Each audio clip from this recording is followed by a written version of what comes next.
He's here from Black Point Estate and Gardens, and I'm not doing well this morning. It's okay. It's okay. It's early. Yes, and he's come to talk to us about the Great War. And as we think of this, Sunday is Veterans Day, so thank you so very much for coming and sharing with us. Well, thanks for having me. And as Maureen mentioned, I'm with Black Point Estate, which is a Wisconsin Historical Society site in Lake Geneva. And how we jumped into the topic of the Great War, there's actually a German beer baron's home from Chicago that happens to be in Lake Geneva. And there's a direct connection to that family at the outbreak of the war, which we'll talk about a little bit today in this program. Today's program is not going to be a blow-by-blow review of the Great War. It's actually going to really focus on Wisconsin, its German population, German and German-American population, and how the state wanted to really stay out of the war, some of the reasons for that, and then how the state responds once war is declared. But what I thought we'd probably start with still is one slide to just kind of get everybody caught up to speed with. This is sort of World War I from August through probably November of 1914. It's just a quick review to sort of set the stage. So we know in June Archduke Ferdinand is assassinated, and then all the countries that become ultimately involved in World War I, they're connected to each other with a series of alliances. So it's sort of like dominoes falling. Austro-Hungarian Empire declares war on Serbia, Russia mobilizes. What's going on really with Germany is Germany is a relatively new country on the world stage in terms of imperialism, and they've been sort of chomping at the bit to reestablish the world order, and particularly in Europe. So they see this as an opportunity to really sort of flex their muscle. They quickly push through Belgium, which remained neutral, on their way to Paris. And then there's a series of really significant battles. What ultimately happens is by September, November, when the Ottoman Empire joins the fray, hard to see, but this dotted line, that's where almost all the action comes to a stop in terms of movement by the November of 1914. It doesn't stop in terms of action and in terms of loss of life. This literally becomes a slug match over, sometimes, yards, not miles, are gained and lost each day in that trench warfare. So that really kind of is just to kind of set the stage as all these countries sort of become entangled in this world conflict. Now, back in the United States, President Wilson, his desire really is to keep the United States out of what he feels is a European problem. It's sort of a symptom of these old, sick monarchies that continue to fight over territory. And Wilson and his thinking is really that it's not a situation for the United States to get involved in. Now, here in Wisconsin, this map is from... Would it help if I turned off these front lights? Yeah. Perfect. Thank you, Maureen. It won't hurt my feelings. So by a quick show of hands, how many of you are German or German American in terms of your ancestry? All right, so pretty typical. We do these programs quite a bit in places like Burlington, Kenosha, Racine, Lake Geneva, Fontana, Beloit. It's usually about 70 to 80% of the people in the audience identify as having German heritage.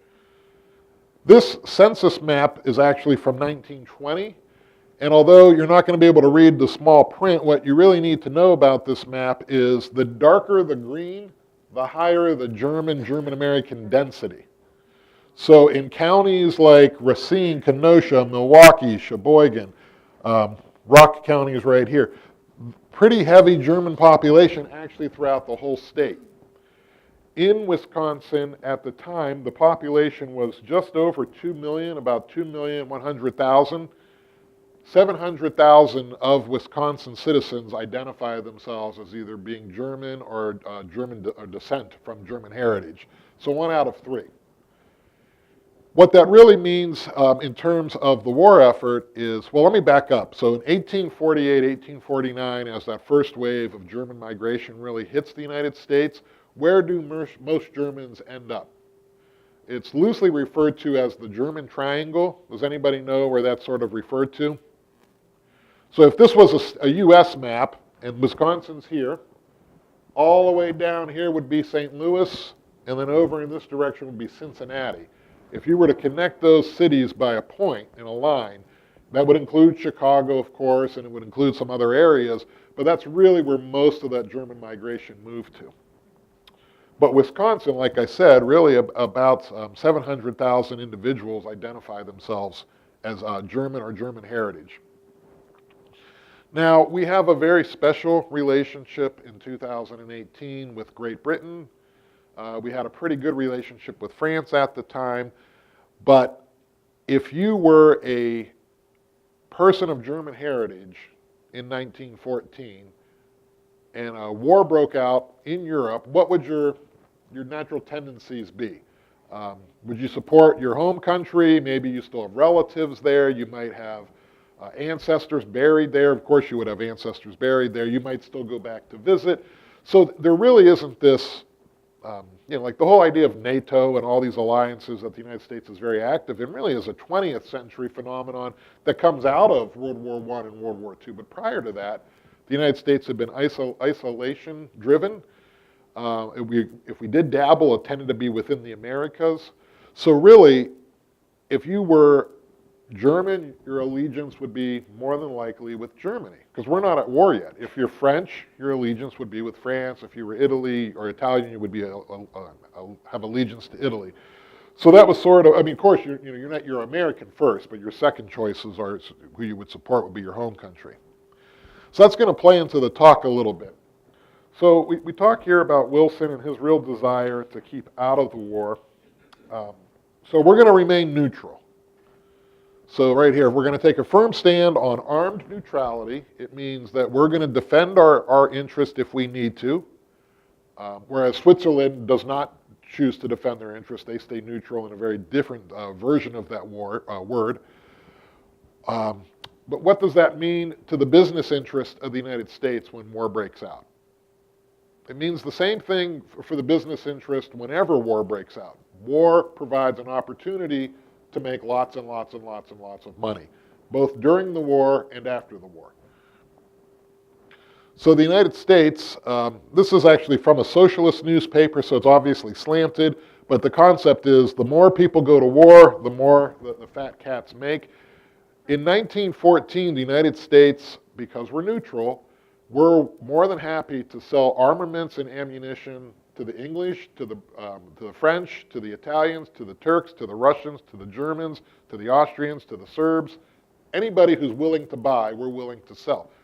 We're not involved. We're not involved in the war, but we're selling armaments, supplies, food materials to all the combatants. Who has the biggest navy in 1914? England, right, Great Britain. So Great Britain quickly figures out we are not going to allow the American merchant fleets into the areas, the ports that are for the Central Powers. So the United States says, okay, well, we're still going to sell our goods, but we're only going to sell our goods to one side, basically, because we can't get to the other side very easily. So if you ask yourself in those terms, is the United States still truly being neutral? Well, we think we are, but the Kaiser does not. The Kaiser thinks if you're only able to sell your weapons, your materials, your armaments, and your foods to one side, you're sort of, whether it's by design or by will or by decree, you're only supporting one side, or you're really giving another side the advantage. So this cartoon comes from 1914. Here's Wilson saying, in the name of humanity, I want you to stop your submarine warfare. So I said the British have the best navy in the world, but the Germans have something, they're really the first country to truly embrace the potential of submarines and what they can do on the open seas. So although other nations have submarines, the German U-boat is pretty advanced at this point. So this cartoon saying that the Kaiser's replying back, in the name of humanity, I want you to stop the sale of ammunition. So, we're not here, 104 years later to pass judgment one way or another, but I'm just trying to illustrate that you can see both sides. Now, what that means if you're a German in Wisconsin is, you still have this, coin to flip. What side do you really want to support? We'll talk a little bit about ship tonnage here, and this is from one day, February 12th. This is the amount of tonnage that has been sunk with U-boats. And at the time when the war, we're still pretty early on, this is 1915, so about 6 months after the start of hostilities, the Germans are saying at this point, we're only going to sink merchant ships that we can identify that are carrying war materials, weapons, ammunition, supplies directly related to the war. But they're saying that they're going to sink these ships under any flag, and that includes the United States. So,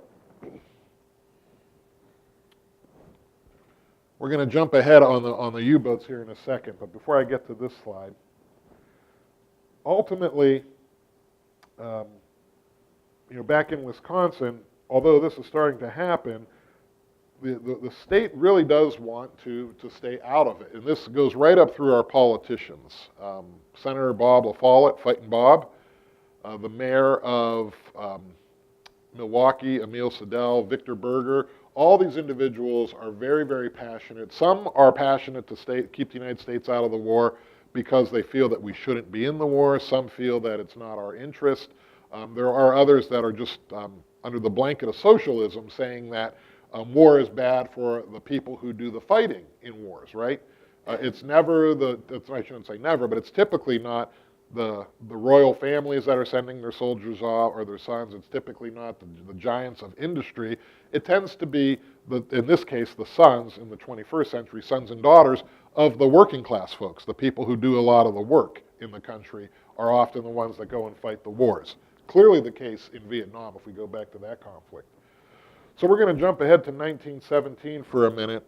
Actually, I think this is still 1915, I'm sorry.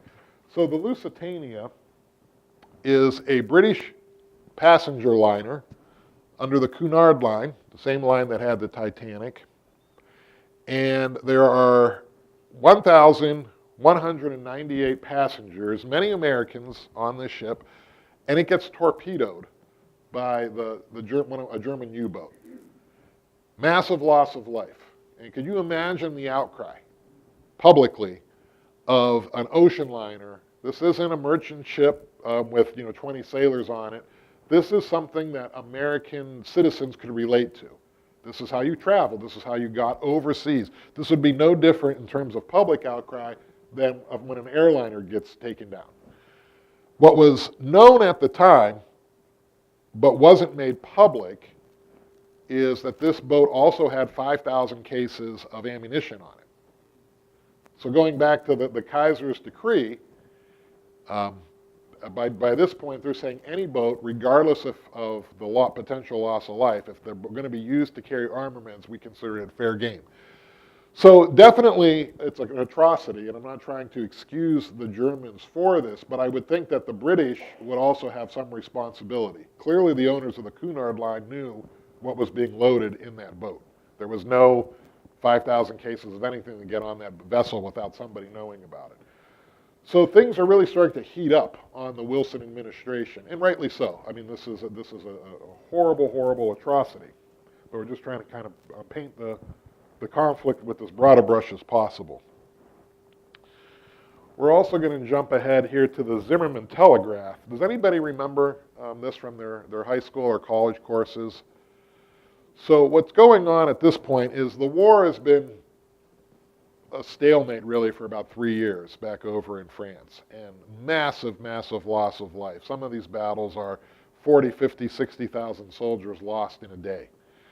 So the Soviet Union isn't around yet, but the Russian Revolution is on the verge of starting, which will eliminate the Eastern Front for Germany. But before that happens, Germany is really pretty desperate. They're running out of oil, they're running out of troops, they're running out of ammunition.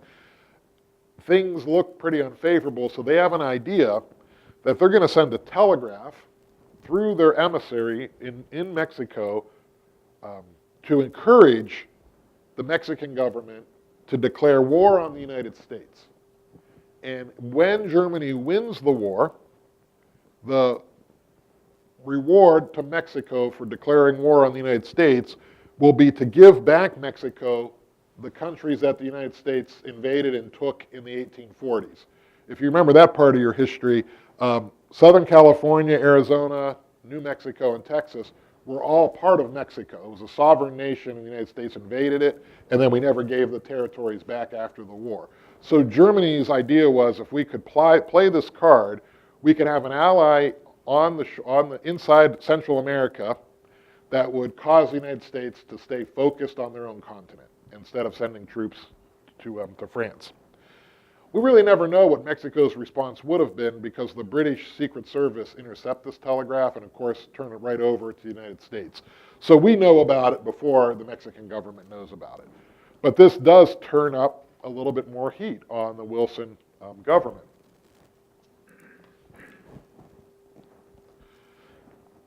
I'm putting this up here because, let me jump ahead here. This was something Wilson was very concerned about. His thought was, it's easier, or it's not easier, but the tendency is people are in more of a hurry to rush to war than they are to rush to peace. When something happens, and it happens in every country, our first thought is, we've got to retaliate, we've got to do something, we've got to flex our muscle. Sometimes there's a lot of complications to what's causing an event. I mean, we think about that probably in our own personal lives. How many of us, when somebody cuts us off on the road, immediately get angry? Instead of, well, maybe that person's having a bad day, and they may be rushing to the hospital. There could be a million reasons. They might be a jerk, but there could be a million reasons on what caused that. But we're immediately like, oh, that SOB. So Wilson was very concerned, and his idea was that once the drums start beating to go to war, it's almost impossible to pull those back. And sometimes that's the right thing to do, and sometimes it turns out to be a horrible thing. We don't know until years afterwards, typically. Does anybody watch the Ken Burns documentary on Vietnam? It's tragic to watch that, because you realize the manipulation and deceit that the federal government was plying to the United States, and ultimately it cost us like 54,000 individuals and billions of dollars for not much gain. But we don't know that going in, right? And the government didn't know that going in. It was just one bad decision made after another. So ultimately, we're going to get back now to back to Wisconsin. So Bob LaFollette's an interesting guy. He goes on a national tour. This speech is actually the day before Wilson asked Congress to declare war. He's gone on a nationwide speech talking about the war with Germany and why the United States should stay out. Former mayor of Milwaukee, Ilsa Dell, also on a national tour. Anybody go to UW-Madison? Handful of folks. Well, on the campus there back in 1915, a group of students and faculty got together to form the War and Peace Society. Out of those discussions, they held numerous sponsored rallies. They came up with the concept that would it be possible for a organization, voluntary organization of nations, to form together and to air their grievances through diplomatic channels to maybe prevent wars. That concept is developed in Madison. It becomes the basis for Wilson's pitch to create the League of Nations. So that's a Wisconsin idea that gets ultimately enough momentum that Wilson and other thinkers in the government make that pitch. It's interesting, we'll get to that at the end of the war. The United States pitches the idea to create the League of Nations, and we don't join. There's reasons for that. There was some thought that Wilson was actually suffering from a series of strokes while they were trying to negotiate that, but that's a whole other topic. So between the number of German Americans in Wisconsin who have allegiance to their home country, or at least sympathy to their home country, the sentiment on campuses around the state about how war is probably not in our best interest, and our politicians going around the nation actually saying war is not advantageous to the United States. What do you think the rest of the United States is starting to think about Wisconsin? German sympathizers, right. Uh-oh. There we go. Let's see. I may have skipped one. Nope. So this is from the New York Sunday Tribune. If you know who this is, it's Bob La Follette. The hair gives it away. Who's who against America? Imagine, a congressman. We'll go back a couple of weeks ago. Imagine if this was Paul Ryan, right? I mean, it would be like, oh, we would never want that press that somebody was a sympathizer or against the United States. Somebody, obviously, probably a child or a teenager drew Kaiser and a little smiley face here. But this is from the Wisconsin Historical Society archives. We have a pretty nice collection of this material. This is from the Saturday Evening Post, another New York publication. Kaiser pinning all those iron crosses on our Senator Bob La Follette for trying to keep the United States out. So that's sort of the rest of the U.S. is really starting to look at Wisconsin as aiding and abetting, maybe. It gets even more, serious. I forget the publication from this, but I want to say it might be the Tribune, but it's a sedition map. We all know what sedition is, right? It's treason. If we go back, I won't go all the way back. Remember that first slide I showed you in the darker the green areas? We could layer that over top of it. It wasn't very sophisticated for somebody to draw this map. They just said, where are all the Germans living in Wisconsin? And by God, they must all be doing seditious activity. This is on a national level, that this is like Wisconsin, and Cincinnati, St. Louis, Chicago, a lesser extent, but Wisconsin is in the crosshairs in terms of the sort of anti-German hysteria that's really being strummed up. The argument against that that peace league about trying to stay neutral and to use diplomacy is, well, remember Belgium? Belgium was neutral, and look what happened to them. They were run over by the Germans on the way to Paris. Other propaganda for the cause for war is saying the world cannot live half slave, half free. And then, they're taking quotes. The Kaiser's not helping his cause out by this type of rhetoric. Woe and death unto those who oppose my will. Death to the infidel who denies my mission. Let all the enemies of the German nation perish. God demands their destruction. Interesting thing about the Kaiser, after the end of the war, he lives out his natural days in the Netherlands. Pretty wealthy in the process, too. He's a member of actually a distant relative of the British royal family. So now we're into April 5th, and Wilson has asked Congress to declare war. Congress debates it, and this is about a month before that, this quote resonated with me. Once led to war, our people will forget that there ever was such a thing as tolerance. Ruthless brutality will enter into the very fiber of our national life, infecting Congress, the courts, the policeman, and the man on the street. We could think about this quote in 1917. We could also think about what happened in World War II, especially on the West Coast. Once war was declared after Pearl Harbor, we know it's not an honorable part of our history, but we rounded up a lot of Asian American, Japanese Americans, and put them in internment camps. There were also internment camps for German Americans in World War I, at a much smaller scale, but nevertheless.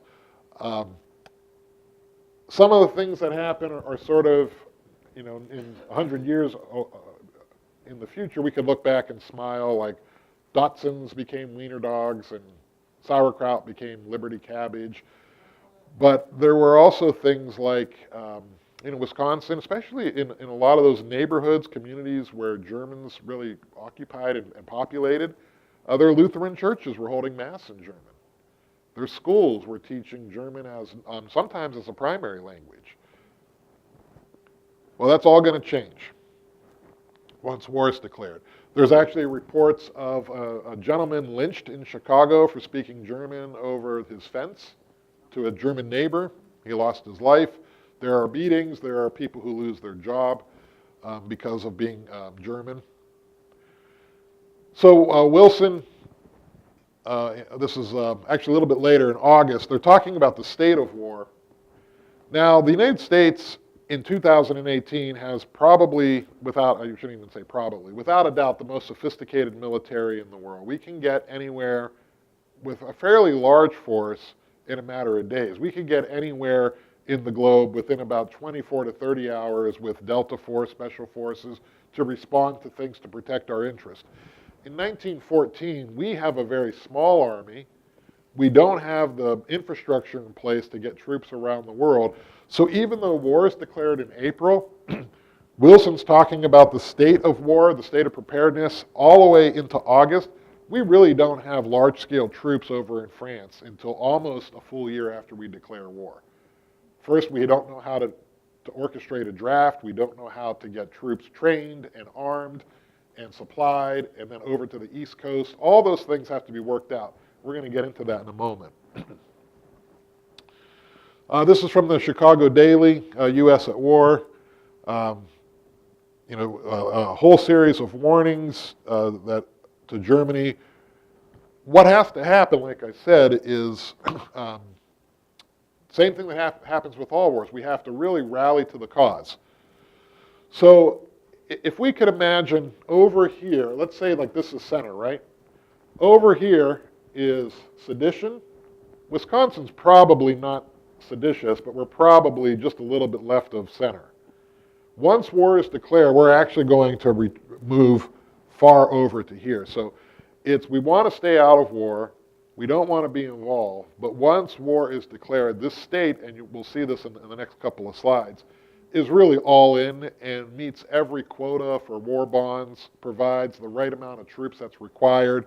It's really, really, I think, a testament to how you could be anti-war, but once war is declared, 100% patriotic and do what is required.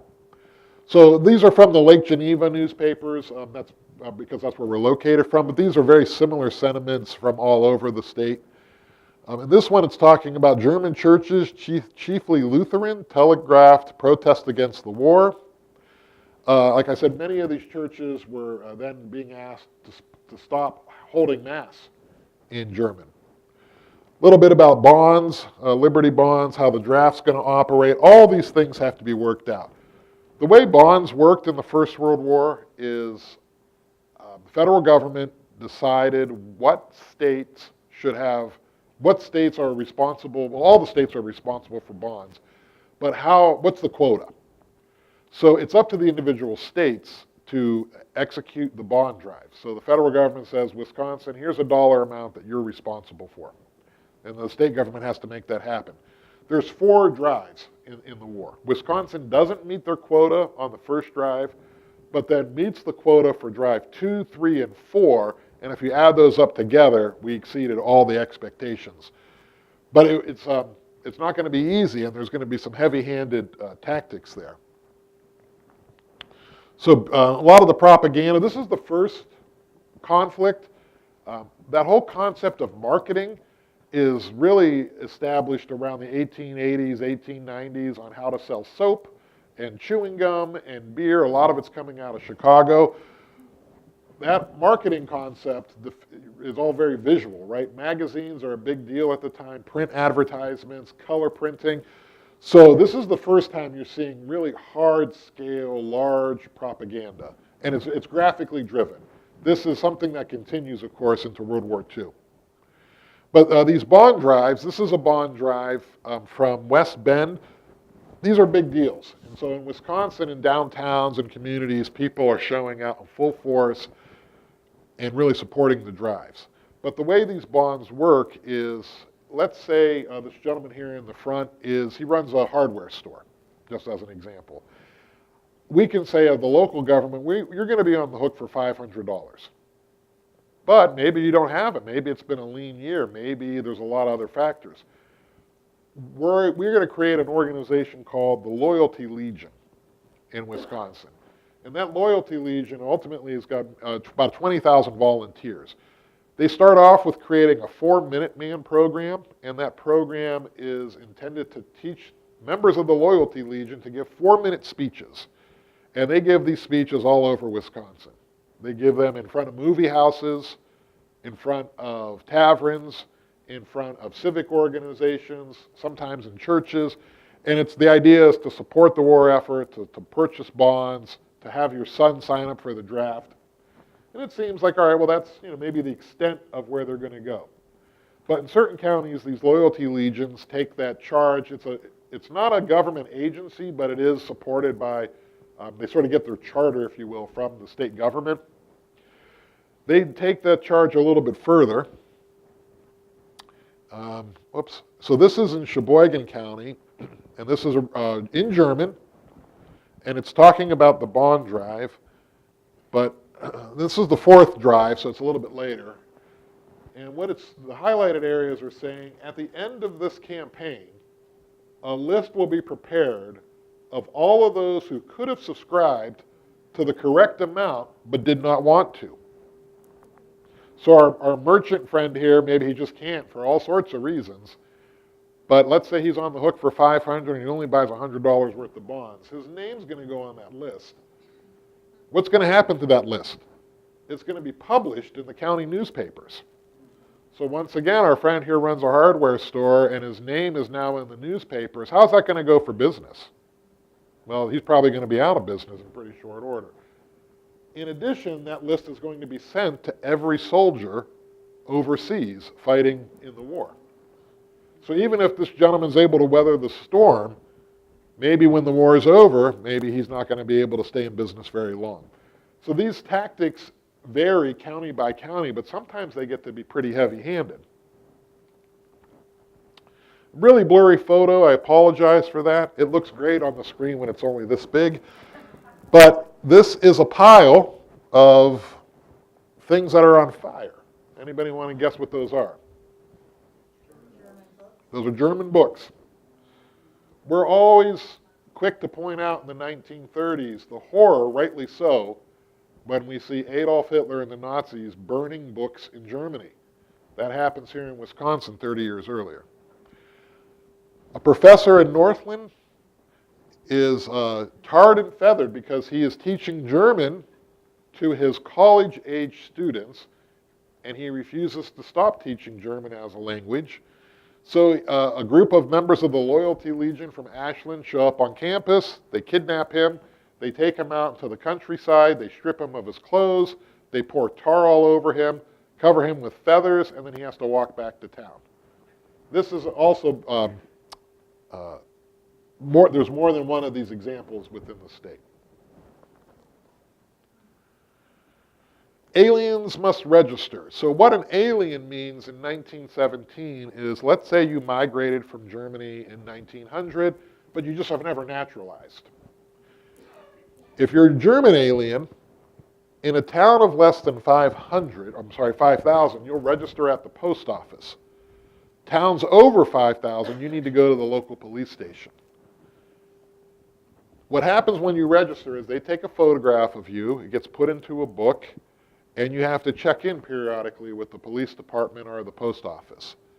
If you go to the post office currently, who's on display there? Most wanted, right?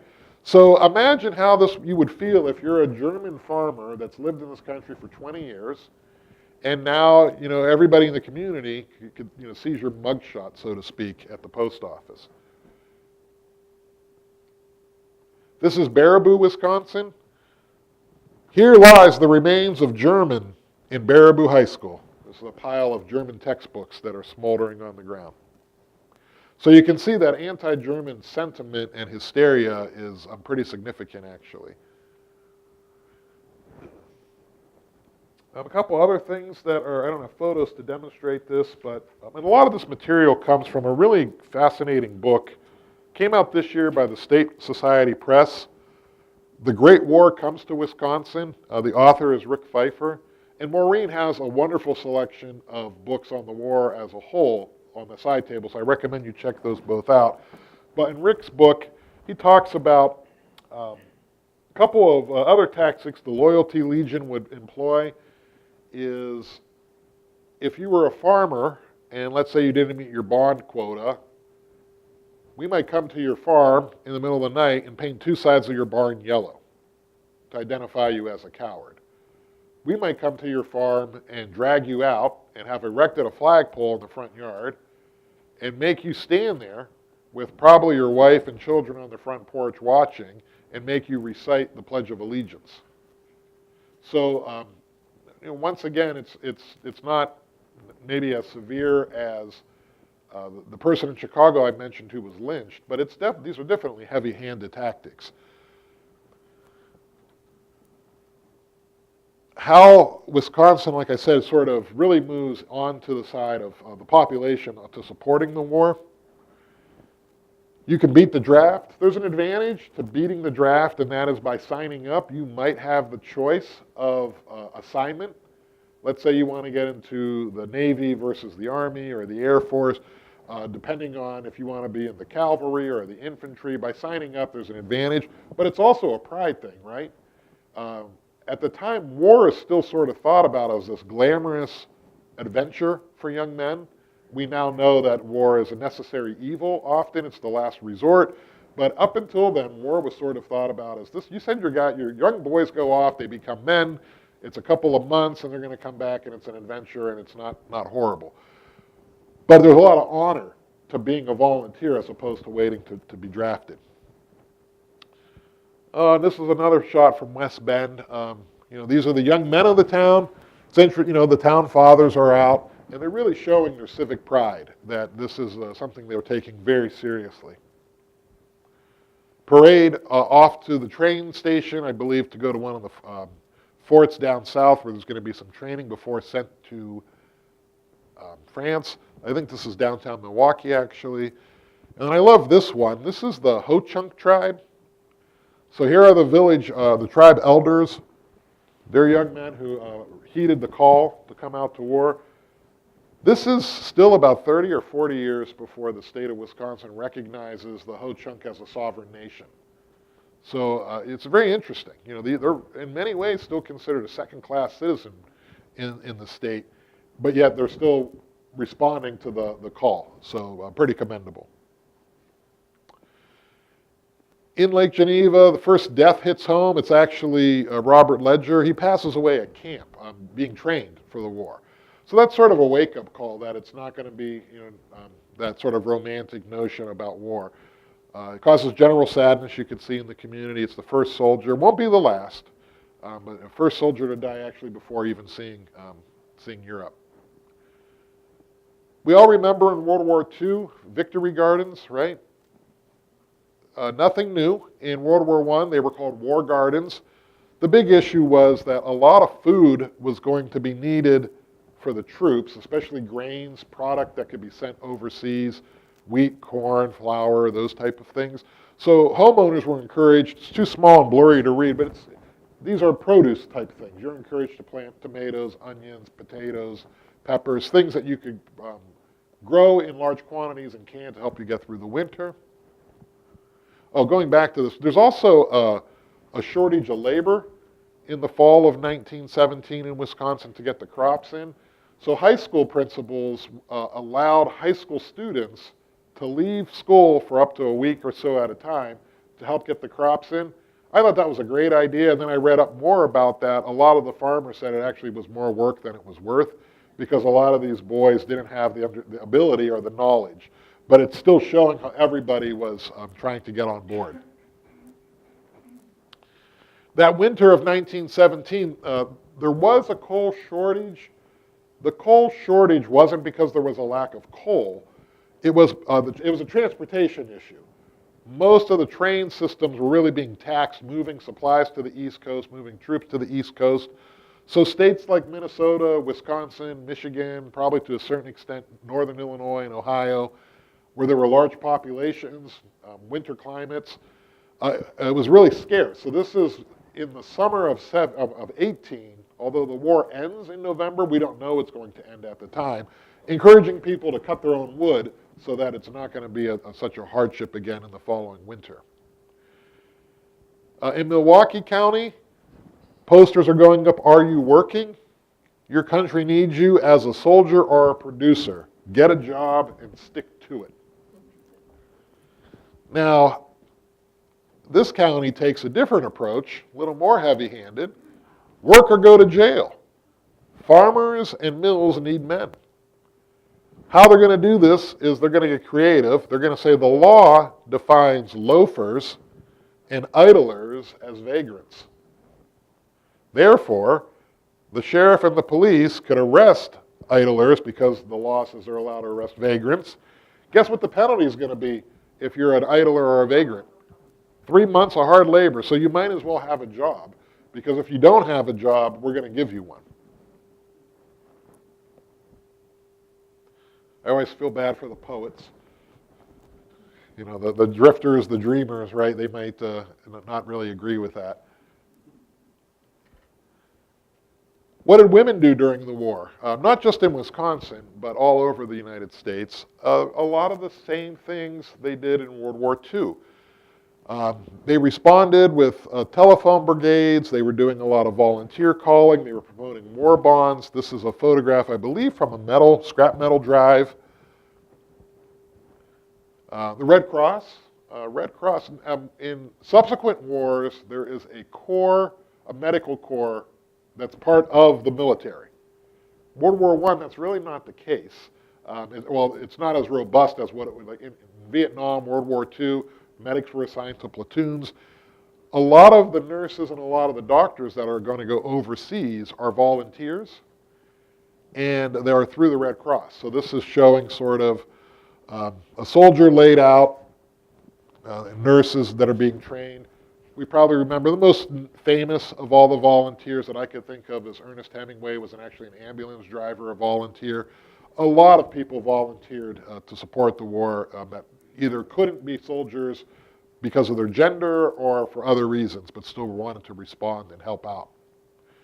Now, we know Rosie the Riveter from World War II. This isn't Rosie, but this is Rosie's grandmother.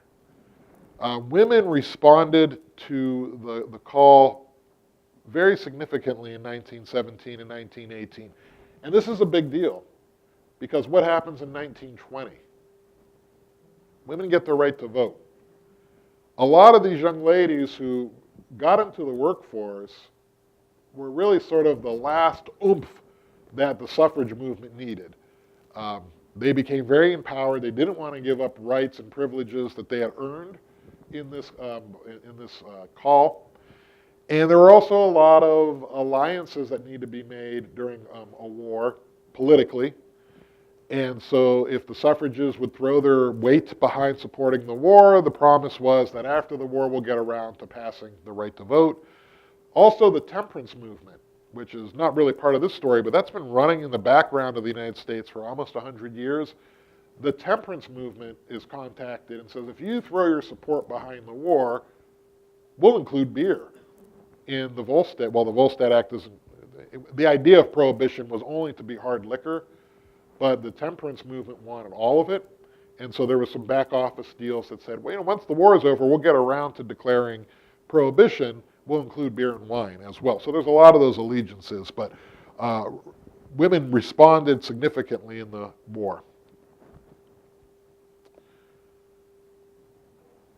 When we got involved in the Persian Gulf, the second Iraqi war, you might remember early 2000s, a lot of the news was those Humvees that were first sent over didn't have the right type of armor plating for roadside bombs. So it was a lot of soldiers were getting injured because the vehicles hadn't been equipped properly. Or a lot of soldiers were sent over, but their families were sending over the right type of Kelvar vest. It happens in every war. The soldiers were mustered so quickly and trained so fast in World War I that they were sent over with not all the supplies that they really needed. They had their rifle, their sidearm, their bayonet, their harvest sack, their wool uniforms, but they were missing a lot of things. And so care packages were being sent from companies as well as individuals. This is from the harvester company to their employees who are soldiers. It includes things that are comfort things like chocolates, tobacco, threads, but it also includes antibacterial ointments, toothpaste, extra socks, a lot of the things that could really make a difference in terms of their survival in those trenches. And then those boxes from home are not only necessary items, but it sort of reminds people of why they're there, what they're fighting for. It brightens their day here. I think this box is including foodstuffs and letters, and I think that's something that we've done very well in all conflicts. So we really are, not seditious, but we don't want to be in the war. But what I've tried to demonstrate is once war is declared through the images that Wisconsin really does embrace their patriotic responsibility to support the war. The war lasts 1,565 days. It's a long time. That's not, the U.S. doesn't get, like I said, involved until 17, but this is from 1914. Total military and civilian deaths is estimated at 17 million. That breaks down to 76,000 deaths per week. To put that into perspective that I can wrap my head around, because I don't really have an idea of how to visualize this, that's roughly the population of Janesville, Milton, and Edgerton every week for 4 years, for 200 weeks. Imagine everybody in those communities disappears every week for 4 years. If we add the wounded, that's an additional 20 million. That brings up the numbers to 89,000 casualties. That's actually per week, I'm sorry, not per day, per week. And that we would add in Stoughton then, to kind of put it into scale. 20 million casualties, 17 million deaths. This does not include the numbers that are lost in 1918, 1919, and early 1920 with the Spanish influenza. That influenza outbreak, depending on the sources, and it's very vague because a lot of deaths weren't recorded as such that it was caused by the influenza, range anywhere from an additional 20 million to 40 million people. So you might hear sometimes in popular literature of the day, they talk about the lost generation. Not so much in the United States, but in Germany, in France, and England, there are literally, in certain communities, you're going to have a hard time finding anybody male alive between the ages of like 16 and 30, because they're just all gone. And those were the ones that did a lot of the heavy fighting. So we're going to spend just a couple minutes on the Schmidt family. These are the people who owned Black Point Estate, the beer baron. This young lady, so Conrad Sipes, the beer baron who has the property, obviously German. They're very German. They're very closely related, or they still keep their ties to Germany. Her college graduation gift in June of 1914 was a trip on the SS Vaterland. The maiden voyage of this ship was from Germany to the United States. The second trip she was on, over to Germany. It's the largest ocean liner on the seas at that time, 2 years after the Titanic. And when they get to Germany, shortly thereafter, they leave early July. Shortly thereafter, Austria, the Archduke's assassinated, and all those dominoes that I talked about at the beginning fall into place. So there's a lot of letters back and forth. This is July 28th. Stuttgart is crowded. They're talking about war. They wanted to go to the Dolomites, but all the trains. The gist of these early letters is sort of this young lady's caught up in the excitement of war. And we go back to that romantic idea of war. All these countries in Europe are really excited about the prospect of war. Partly because of the naivete that war is still going to be an adventure, partly because business interests are saying, boy, this is good, we're going to be able to flex our muscle in Africa or over in the Far East, or we've always wanted the Sudetenland. All those ideas that these countries sort of have on how they could expand their power and their wealth. Well, although the war is expected, it's hard to read here when I'm this close, but she's staying with an aunt until September. They're not terribly worried at this point in July. August 1st, this is the day that Germany declares war. It's interesting. People are cheering and singing.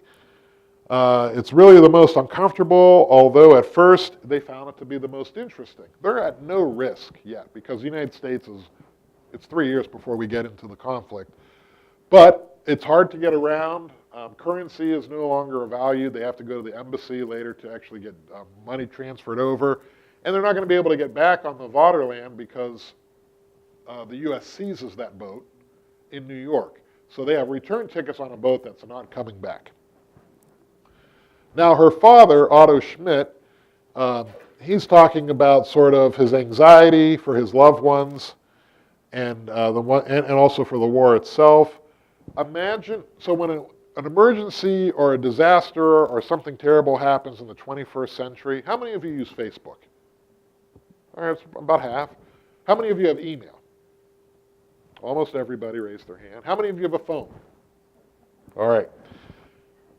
Something happens, a hurricane hits, within minutes, if you're on Facebook, somebody's checking in. If there's a tragedy like a building that catches on fire, you might get an email, hey, we're fine. I have a friend that's out west in California. I saw last night on his Facebook page there was a forest fire. This morning I woke up, I had a message from him, hey, we had to leave the house, so if you try to call, you'll only be able to reach me by email. That's within 12 hours. The last letter he received from his daughter was August 1st. It's August 21st. Imagine having a daughter on a continent where war has broken out and you have no correspondence. It's hard for us to even wrap our head around that. But it's interesting that he's really focusing not only on his loved ones, but all those that are going to suffer. So now they eventually get into September. They're on the SS Rotterdam. They're on their way back. But the gist of this letter is saying they're glad to get out. They weren't really ever terribly threatened or worried, but they're glad to be leaving. They worry for Germany. Well, let's see.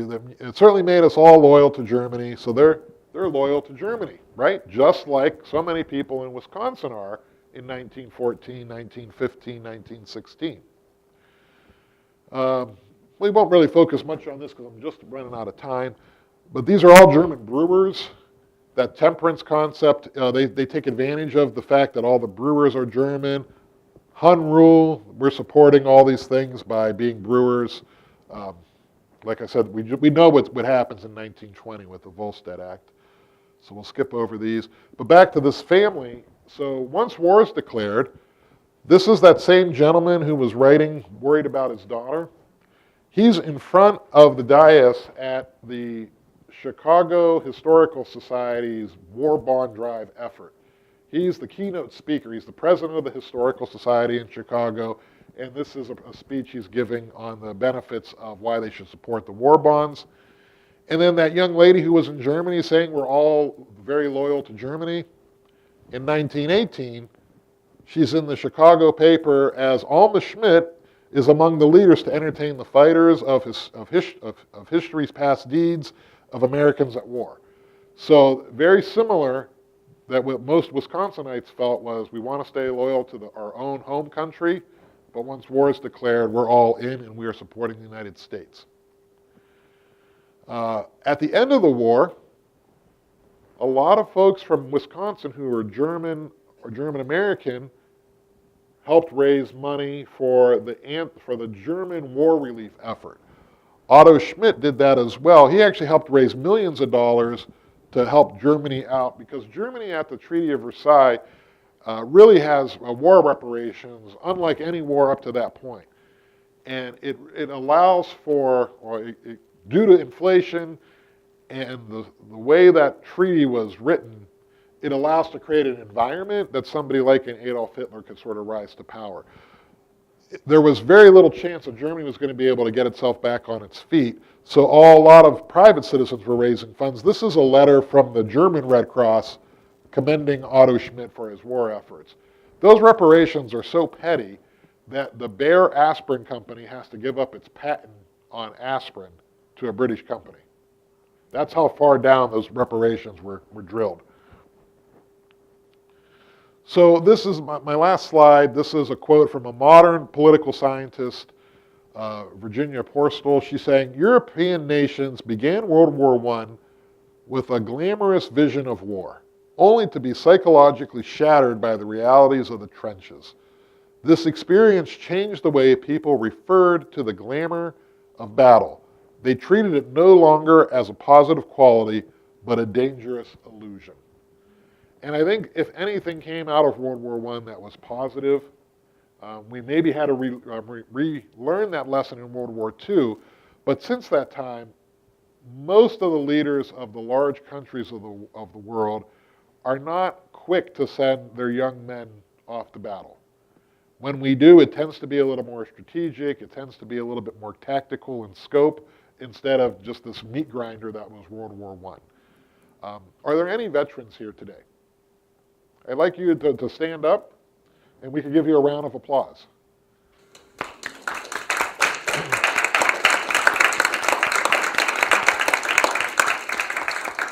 Thank you for your service. As Maureen mentioned, Armistice Day is Sunday, and that was the day that World War I ended at November 11th at 11 a.m.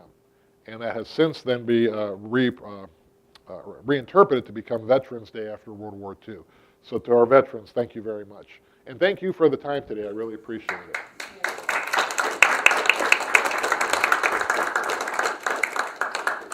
Does anybody have any questions?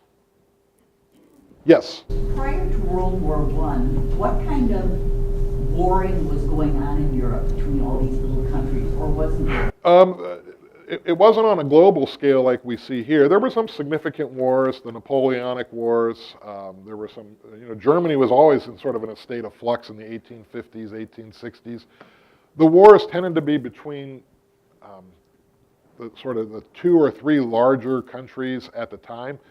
A lot of the smaller countries didn't get dragged. I could think about, the number of wars between France and England, Spain and England.